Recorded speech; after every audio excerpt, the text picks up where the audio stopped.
नमस्कार, आप सभी का स्वागत है एनडीटीवी राजस्थान पर और मैं हूं आपके साथ शुभेंदु सिंह। आप देख रहे हैं चुनावी चर्चा। राजस्थान के चुनावी रण में अब आमने सामने की तस्वीर साफ हो चुकी है। कई सीट ऐसी हैं जिन पर सभी की निगाहें टिकी हैं और इन सीटों पर मुकाबला काफी रोचक हो चुका है। कहीं पति पत्नी आमने सामने हैं तो कहीं जीजा साली, वहीं बाप बेटी और चाचा भतीजे चुनावी मैदान में आमने सामने एक दूसरे को कड़ी टक्कर दे रहे हैं। अब ऐसे में चुनावी मुकाबला खासा रोचक होने वाला है। दरअसल राजस्थान में दातारामगढ़ विधानसभा सीट पर पति पत्नी आमने सामने चुनाव लड़ रहे हैं। यहां कांग्रेस ने विजेंद्र सिंह को अपना प्रत्याशी बनाया है तो उनकी पत्नी रीटा चौधरी जननायक जनता पार्टी से चुनाव लड़ रही हैं। बीजेपी ने गजानंद कुमावत को चुनाव मैदान में उतारा है और धौलपुर सीट से जीजा साली चुनावी मैदान में है। धौलपुर सीट पर कांग्रेस ने शोभा कुमारी कुशवाहा को टिकट दिया है तो शोभा कुमारी का मुकाबला उनके जीजा और बीजेपी प्रत्याशी शिवचरण कुशवाहा से है। खंडार सीट से पिता पुत्र आमने सामने हैं। डालचंद खुलेआम अपने बेटे अशोक बैरवा का विरोध कर रहे हैं। अशोक बैरवा को कांग्रेस ने प्रत्याशी बनाया और ऐसे में राजस्थान का चुनावी रण रोचक रहने वाला है। कई सीट ऐसी हैं जहां रिश्तेदार आमने सामने हैं तो कुछ जगह पर रिश्तेदार एक दूसरे का विरोध करने में भी लगे हैं।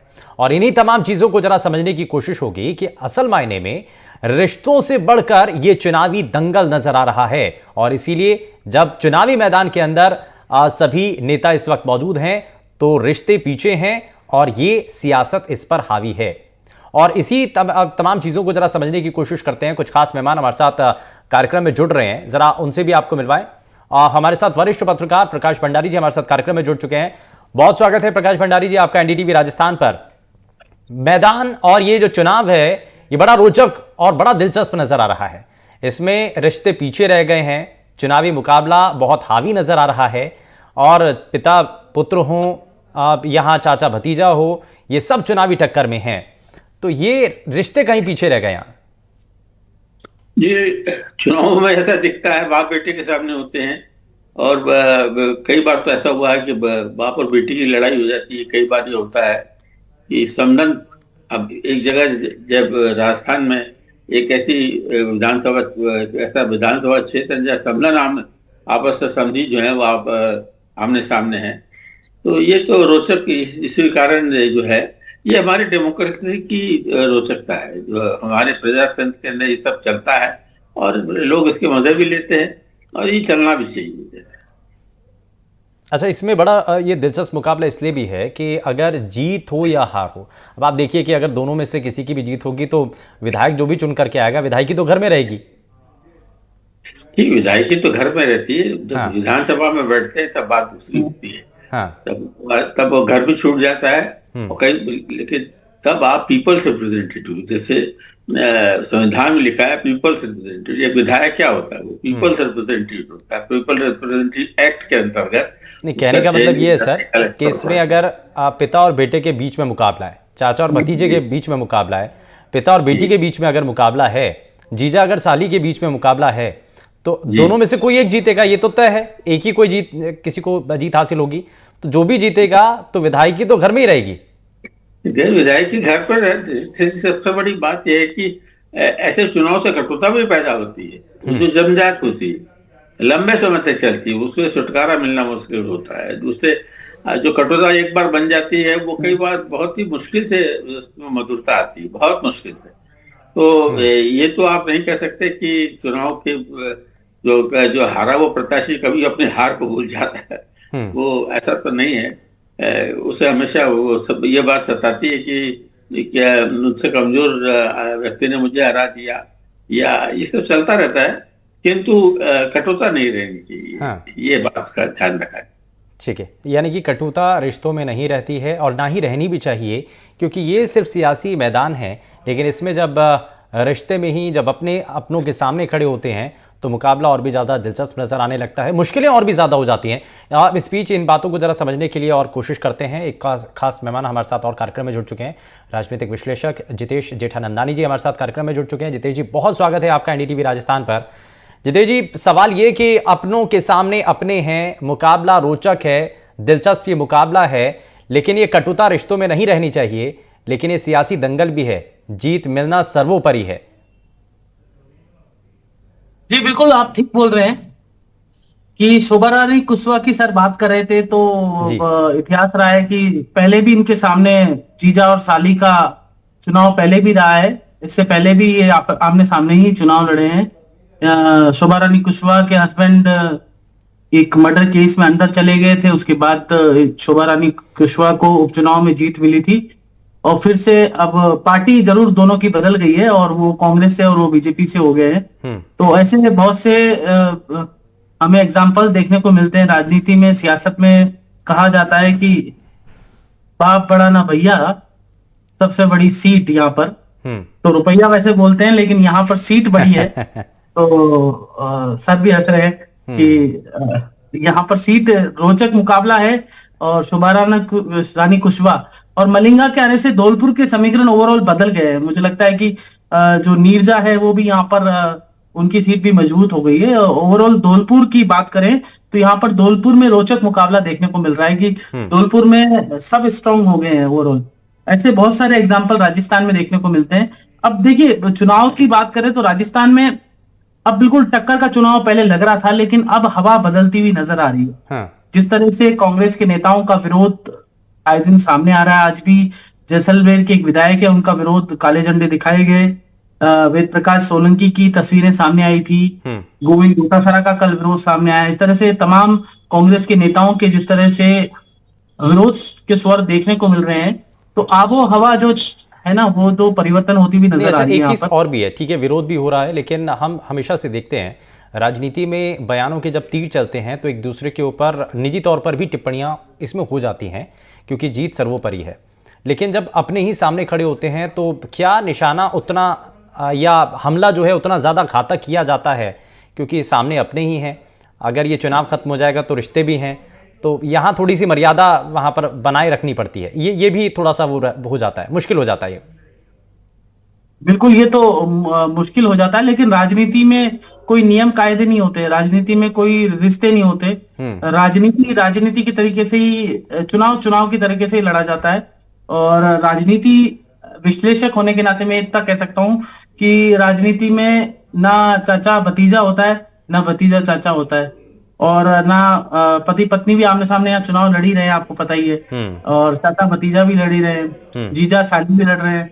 तो राजनीति में ऐसा कुछ नहीं है। राजनीति में कोई आरोप प्रत्यारोप एक दूसरे पे जमकर लगाए जाते हैं, खुलकर लगाए जाते हैं। और मैंने तो इवन यहाँ तक देखा है कि विधानसभा में कांग्रेस और बीजेपी के नेता आपस में जूतम पैजार तक हो गए, आपस में लड़ लिए, और बाद में आके हंसी मजाक करते हैं बाहर के। तो जो दिखता है वो होता नहीं है, होता है वो दिखता नहीं है। राजनीति की तस्वीरें दो अलग अलग होती है, तो सियासत की जो तस्वीरें हैं वो अलग अलग है। जनता के सामने दिखाने के लिए कुछ और है, और वैसे कुछ अलग है। तो ये दो तस्वीरें राजनीति में हमको अक्सर देखने को मिलती है कि मीडिया के सामने कुछ अलग दिखता है, और जब सामने यानी कि पर्दे के सामने कुछ और है और पर्दे के पीछे कुछ और है।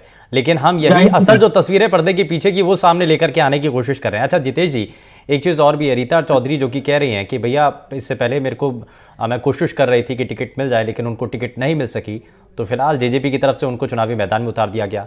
अब मुकाबला भी देखिए कि अपने पति के सामने ही है, तो ये बड़ा दिलचस्प है। देखिए, बड़ा दिलचस्प इसलिए है कि उनके पति के सामने उनको उतार दिया गया है। वो भी प्रचार कर रही हैं, और मौजूदा वक्त में विधायक भी हैं। अब उनके ही कमियां निकालनी है कि देखिए साहब ये काम नहीं हुआ है, पानी की सब समस्या को। अब इससे पहले हमने इंटरव्यू भी किया था, वो कह रही थी कि पानी देखिए अभी तक नहीं पहुंच पाया, इतना समय हो गया है, पानी की परेशानी यहाँ पर लोगों के सामने, और इसीलिए वो आप लोगों के बीच में जा रही हैं, यानी कि अपने पति की कमियां भी गिनवा रही हैं कि देखिए चुनाव तो जीते लेकिन काम नहीं हुआ है। तो बिल्कुल आप ठीक कह रहे हैं बदेव साहब की ये बहुत दिलचस्प तस्वीर है कि अपनी पत्नी, वैसे अक्सर पत्नियां है ना पति की जो कमियां है ना रिश्तेदारों के सामने निकालती है। लेकिन राजनीति की इस जंग में ऐसा लग रहा है कि नहीं, तो जनता ही रिश्तेदार है, जनता रिश्तेदार है, तो इसलिए उनके सामने ज्यादा कमियां निकाल रहे हैं, उनके सामने जाके कमियां निकाल रहे हैं। तो बड़ा दिलचस्प तस्वीर है, और मैंने देखा उनको भी मतलब प्रचार करते हुए। ऐसे ही मिर्जा फैमिली को देखो, ज्योति मिर्जा के सामने भी उनके परिवार के लोग ही चुनाव लड़ रहे हैं। सब उनके परिवार के लोगों को ही टिकट दी गई है। ज्योति मिर्जा जब से बीजेपी में आया, उनके भाई को टिकट मिल गई कांग्रेस से। तो बड़ा ये राजस्थान का चुनाव है, बड़ा अलग चुनाव है। लोगों को लगता है कि राजस्थान में कोई अलग तरह की वेव चलेगी। मुझे लगता है कि राजस्थान का जो इलेक्शन है ना वो पूरा कास्ट बेस है। राजस्थान का जो इलेक्शन है पूरा कास्ट आधारित इलेक्शन है। मैं सर अभी 4 जिलों में जाकर ग्राउंड रिपोर्ट करके आया हूँ। मैं अलवर गया था और मैं भरतपुर गया था। भरतपुर में पिछली बार बीजेपी के पास एक भी सीट नहीं थी। 7 सीटें कह सकते हैं कांग्रेस के पास थी। 4 कांग्रेस ने जीती, एक अलायंस से जीती, जो सुभाष गर्ग वो अलायंस से जीती, साथ ही 2 सीटें बसपा की थी। इस तरह से कांग्रेस पार्टी के अंदर जो कुनबे के अंदर पिछली बार 7 में से 7 सीटें कांग्रेस के पास थी, बीजेपी के पास एक भी सीट यहां पर नहीं थी। लेकिन सर मैं अभी जब जाके आया भरतपुर के अंदर, तो भरतपुर के बीजेपी के कुनबे के पास यहाँ पर 4 से 5 सीटें निकलती हुई नजर आ रही है और कांग्रेस पार्टी की स्थिति यहाँ पे कमजोर नजर आ रही है। बयाना यहाँ पर निर्दलीय जाती हुई नजर आ रही है, निर्दलीय हावी है, टक्कर का मामला है। ऋतु भनावत वहां पर जो ऋषि बंसल जो बीजेपी के जिला अध्यक्ष थे, जो बागी होकर चुनाव लड़ रहे हैं, उनकी वाइफ यहाँ पर स्ट्रॉन्ग नजर आ रही है। इसी तरह से जो डीग के अंदर है, रूबास के अंदर है, वहां पर राजा अभी भी मजबूत है। कामा के अंदर पहली बार ऐसा देखा गया, कामा के इतिहास में लगातार 2008 से हम देख रहे हैं कि कामा के अंदर यहाँ पर जाहिदा खान के परिवार और जाहिदा खान का वर्चस्व रहा है, क्योंकि अल्पसंख्यक मुस्लिम वोटर्स बहुत ज्यादा हैं, तो वहां पर वो जीतती आई है। लेकिन इस बार नौक्षम चौधरी यहाँ पर आई है, वो कहीं ना कहीं मुस्लिम मंच से जुड़ी रही है, राष्ट्रीय मुस्लिम मंच संघ का एक मंच है, तो उनको मुस्लिम समाज का भी सपोर्ट यहाँ पे मिल रहा है। नदबई यहाँ पर जीतते हुए नजर आ रहे हैं, नगर, नदबई और कई ऐसी विधानसभाएं हैं जो वहां पे जीतते हुए नजर आ रहे हैं। और मैंने ग्राउंड रिपोर्ट पे भरतपुर में लोगों से बातचीत की तो उनका ये कहना था कि गुर्जर समाज सीधा वोट बैंक बीजेपी को यहाँ पर जाता हुआ दिख रहा है। गुर्जर समाज एक असेसमेंट और करने की जरूरत है कि हम जब देख रहे हैं कि परिवार के 2 लोगों को ही अगर 2 अलग अलग पॉलिटिकल पार्टियां चुनावी मैदान में उतारती हैं तो इसके पीछे का मकसद क्या होता है। प्रकाश भंडारी जी, मैं इस पर थोड़ा सा प्रकाश डालिए कि क्या असल मायने में इसके पीछे की रणनीति रहती है किसी भी पॉलिटिकल पार्टी की। अगर किसी को एक को बीजेपी से मैदान में उतार दिया है तो कांग्रेस पार्टी भी कोशिश कर रही है कि भैया उसके परिवार के दूसरा जो बड़ा चेहरा है उसको हम मैदान में उतार दें। तो इससे कार्यकर्ताओं में क्या असमंजस की स्थिति नहीं बनेगी और इससे पॉलिटिकल फायदा कैसे मिलता है? जैसे जितेश जी ने कहा कि नागौर के अंदर जो है वर्षों तक 50 वर्ष 40-45 साल तक 50 वर्ष तक आजादी के बाद जो है मृधाओं का डोमिनेंस रहा, आधिपत्य रहा। तो उस दौरान ये हुआ कि मिर्जा परिवार के अंदर ही लोग पनपते रहे और दूसरे जो है या तो उनके समधी पनपे या उनके रिश्तेदार या उनके परिवार के लोग ही करें। वो ऐसा है कि जब बड़े कैनवस में अगर आप देखें तो अगर जो आम आदमी है वो इस परिवार के योगदान को देखता है और उसको विश्वास करता है कि इस परिवार ने अगर ये निर्णय लिया है कि किसे उतारा जाए और किसे नहीं उतारा जाए तो सोच समझ के लिया जाता है।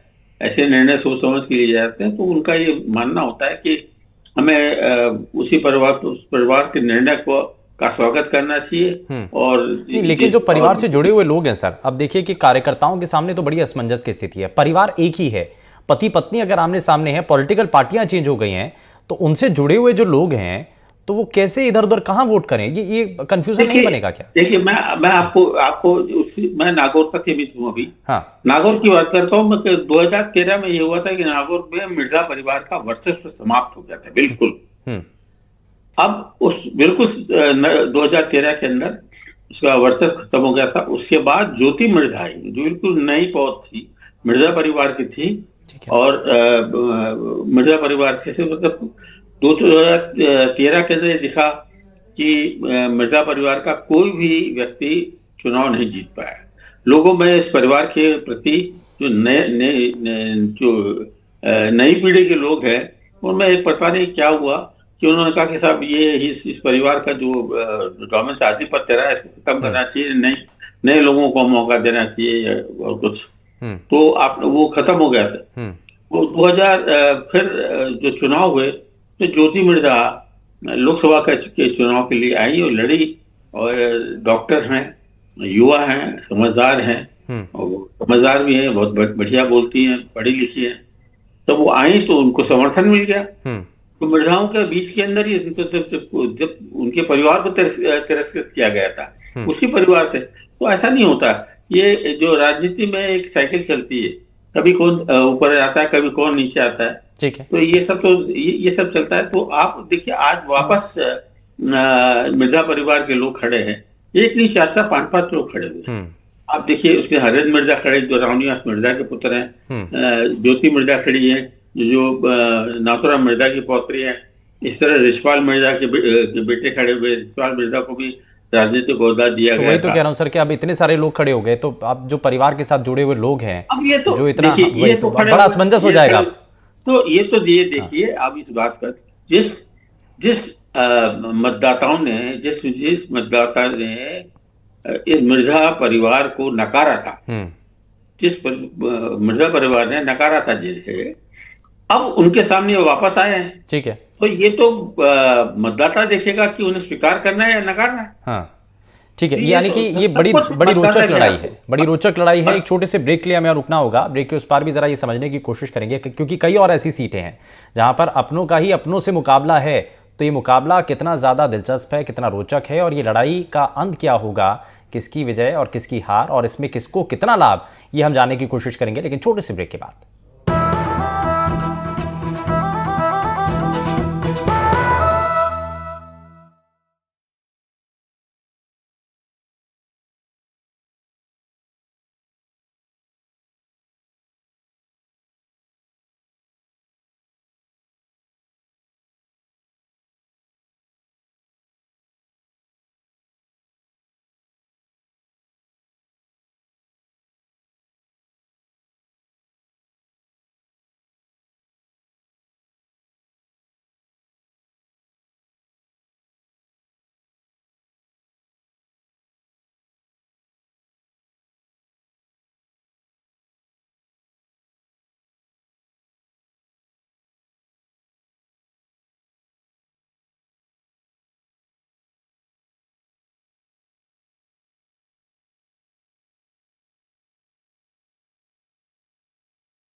ब्रेक के बाद आप सभी का स्वागत है और हम चर्चा कर रहे हैं। दो खास मेहमान हमारे साथ लगातार कार्यक्रम में बने हुए हैं। चर्चा हम उन परिवारों को लेकर के कर रहे हैं जो कि चुनावी मैदान में इस वक्त आमने सामने है, और मुकाबला राजस्थान में बड़ा रोचक बनता हुआ नजर आ रहा है क्योंकि पति पत्नी आमने सामने है, चाचा भतीजी आमने सामने हैं, इसमें जीजा साली आमने सामने हैं, और इसीलिए माना जा रहा है कि इससे कितना किस परिवार को फायदा, किस पार्टी को कितना नुकसान, जरा ये समझने की कोशिश है। मैं जरा जल्दी से एक रिएक्शन जितेश जी आपसे ले रहा हूँ इसमें। अच्छा, अब एक चीज़ और भी है, अब इसमें कार्यकर्ताओं के बीच में या परिवार से जुड़े हुए जो लोग हैं उसमें एक वो रहता है कि हम किसको वोट करें। अगर इधर पिता खड़े हैं, उधर बेटे खड़े हैं, तो अब किसको वोट किया जाए। दोनों अलग अलग पार्टियां हैं, विचारधारा बदल जाती हैं। लेकिन दूसरी तरफ आप देखिए कि जो एक लंबे समय से पार्टी के लिए, चाहे बीजेपी हो चाहे कांग्रेस हो, एक लंबे समय से अगर शिद्दत के साथ जो कार्यकर्ता काम कर रहा है, अब आप वो ये भी देख रहा है कि एक ही परिवार के दो चेहरों को दो अलग अलग पार्टियां चुन करके चुनावी मैदान में उतार रहे हैं, तो वो तो पीछे रह गए। वो आज भी झंडा लिए बस पीछे पीछे समर्थन में नारे लगा रहे हैं, बस उनका नंबर नहीं आएगा। बिल्कुल आप ठीक कह रहे हैं। मैं आपको इसका एक एग्जांपल देता हूं कि कैसे लोगों को नुकसान होता है। देखिए, सबसे बड़ी बात है कि नुकसान ऐसे होता है कि खेतड़ी से धर्मपाल गुर्जर बीजेपी से चुनाव लड़ रहे हैं, और दाताराम गुर्जर जो उनके भाई हैं, रियल ब्रदर, वो उनकी बेटी मनीषा गुर्जर कांग्रेस से चुनाव लड़ रही है। मैं लंबे अरसे से इस परिवार को देख रहा हूं, आप बिलीव नहीं कर सकते। इस परिवार की स्थिति यह है कि इस परिवार ने इतना नुकसान झेला है कि ये दोनों ही परिवार एक ही परिवार है, और दोनों ही आज तक नेता नहीं बन पाए। सोचिए, धर्मपाल गुर्जर भी आज तक नेता नहीं बन पाए, ना दाताराम गुर्जर नेता बन पाए। मैं इनको व्यक्तिगत रूप से भी जानता हूं क्योंकि इनका एक मकान मेरे घर के पास में ही है, इनके रिश्तेदार का। तो ये आपस में ही लड़ लड़कर आज तो 2008 से लड़ रहे हैं। भंडारी जी भी जानते हैं कि कब से ये लड़ाई चल रही है इनके परिवार की, आज तक ये लड़ाई जारी है।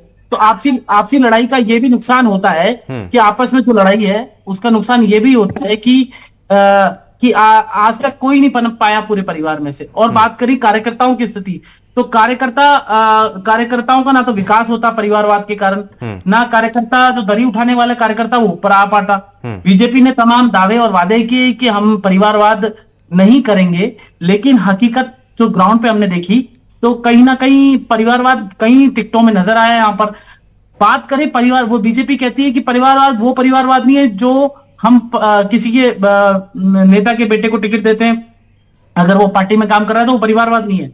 उनका परिवारवाद अलग तरह का परिवारवाद है, जो वो राहुल गांधी और गांधी परिवार को परिवारवाद अलग तरह का परिवारवाद मानते हैं। तो यहां पर देखिए ये जो स्थिति है ना दाताराम गुर्जर और धर्मपाल गुर्जर की, इसमें उनको खुद को भी नुकसान होता है। अब दोनों पति पत्नी आमने सामने नुकसान हो रहा है, कोई ट्रायंगल में त्रिकोणीय मुकाबले में कोई तीसरा भी निकाल सकता है चुनाव। तो मुझे लगता है कि ये राजनीति, इस तरह की राजनीति मुझे ठीक नहीं नजर आती। अच्छा, क्योंकि एक चीज का और असेसमेंट करते हैं सर जितेश जी, ये और बताइए कि एक ही परिवार से अगर दो चेहरे खड़े हो गए तो इससे, चाहे बीजेपी से एक चेहरा है दूसरा कांग्रेस से है, तो इससे किसी भी पॉलिटिकल पार्टी को कितना फायदा होगा? इसमें नुकसान होने की संभावनाएं तो ज्यादा नजर आएंगी ना। ये जातीय समीकरण साधने के लिए सिर्फ ये सब कुछ किया जा रहा है। देखिए ये राजस्थान में एक दिलचस्प बात और है सर, ये पहली सीट राजस्थान में खेतड़ी एक अकेली ऐसी सीट है जहां पे गुर्जर के सामने गुर्जर है। हाँ। देखिए 11 सीटें कांग्रेस ने दी है गुर्जरों को और 10 सीटें बीजेपी ने दी है, और पिछली बार 12 सीटें कांग्रेस ने दी थी, जिसमें से 8 गुर्जर चुनाव निकाल के लाए थे, 7 कांग्रेस के, एक निर्दलीय जोगिंदर रवाना बसपा के, सॉरी तो माफ कीजिएगा, बसपा के जोगिंदर रवाना जीत के आए थे। इस तरह से 8 सीटें, और बीजेपी के एक भी चुनाव पिछली बार नहीं जीते थे। बीजेपी ने 9-10 सीटें दी थी, एक भी नहीं जीते थे। इस बार बीजेपी ने 10 सीटें दी है। मेरे पास एक-एक का डेटा है कौन कौन सी बीजेपी ने दी है और कौन से, मैं आप कहो तो मैं सिलसिलेवार बता दूं एक-एक सीट का कि कहां बीजेपी ने दी है, कहां कांग्रेस ने दी है। नहीं, उतना तो खैर नहीं जाना है सर डीप में, लेकिन इसमें जरा प्रकाश भंडारी जी को भी मैं जोड़ देता हूं। प्रकाश सर, अब इसमें आपको क्या नजर आता है? ये जो परिपाटी है, क्या ये ठीक है? ये कल्चर ठीक है? जनता इसको कितना पसंद कर रही है, वो भी आज के समय में 2023 में? देखिए, जितेश जी ने कहा था कि कांग्रेस ने इतनी सीटें दी और बीजेपी ने इतनी सीट दी, जबकि बीजेपी का एक भी नुमाइंदा जो पिछली बार जो गुर्जर जाति से संबंध रखता हो वो जीत के आया। तो ये तो बात सही है कि उस वक्त जो 2018 का पूरा फोकस इस बात पे था कि सचिन पायलट जो है, जो गुर्जर जाति से आते हैं, उनके पिता को भी बड़ा भारी समर्थन मिलता था गुर्जर जाति का, और गुर्जर जाति के सबसे बड़े नेता माने जाते थे राजेश पायलट जी, स्वर्गीय राजेश पायलट सांसद रहे और बहुत बड़े नेता थे, और वो समाज को लेके चलते थे। और सबसे बड़ी बात थी उनकी जो, लेकिन 2018 की परिस्थितियां प्रकाश जी थोड़ी सी अलग थी। उस वक्त ये नजर भी आ रहा था कि शायद सचिन पायलट मुख्यमंत्री बन जाए, लेकिन कहना चाह रहा हूं कि गुर्जर जाति का जो समर्थन कांग्रेस को मिला, इतने विकराल, इतने बड़े रूप में मिला, इसका कभी पहले नहीं मिला था। उसके कारण ये था कि चाहे जो भी हो जाए, कोई भी जो गुर्जर उम्मीदवार है उसको जिताना है, और भाजपा के जो गुर्जर उम्मीदवार उसको नहीं जिताना, कांग्रेस के उम्मीदवार को जिताना। यही नतीजा निकला कि 8 या 9 कांग्रेस के जो विधायक थे गुर्जर जाति से तो जीत के आए, जबकि बीजेपी का एक भी नहीं आया। तो ये बड़ा रोचक और बड़ा दिलचस्प मुकाबला है। खैर, बहुत शुक्रिया सर, समय थोड़ा सा कम है। बहुत शुक्रिया दोनों ही खास मेहमानों का कार्यक्रम में शामिल होने के लिए।